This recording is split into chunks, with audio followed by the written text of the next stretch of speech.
Par contre, nous proposons dans cet amendement d'en finir avec les débats et les polémiques continuelles qui reviennent à chaque fois et que l'on évoque la répartition des compétences entre communes et intercommunalités sur l'eau et l'assainissement.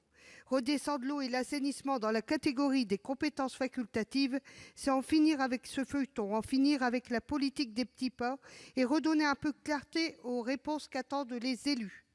D'un côté, le Gouvernement nous propose de revoir une nouvelle fois les possibilités de blocage de ce transfert en ne faisant que les reporter et de créer un dispositif complexe de délégation qui rajoute peu aux possibilités actuelles, voire les restreint.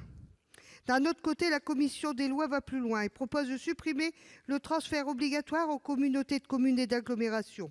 Cette mesure a le mérite d'être rapide, mais cela ne suffit pas. L'eau et l'assainissement sont des compétences historiques des communes et nous voulons permettre à toutes les communes, peu importe le niveau d'intercommunalité, qu'elles intègrent de conserver cette compétence si elles le souhaitent.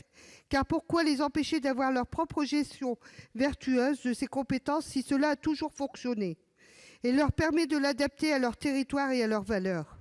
Au contraire, dans les intercommunalités où la gestion à un échelon supérieur fait son consensus et pourra évidemment se faire. Lutter contre la différenciation territoriale des EPCI dans la répartition de leurs compétences permet aussi de lutter contre des effets pervers de la gestion de l'eau, l'assainissement.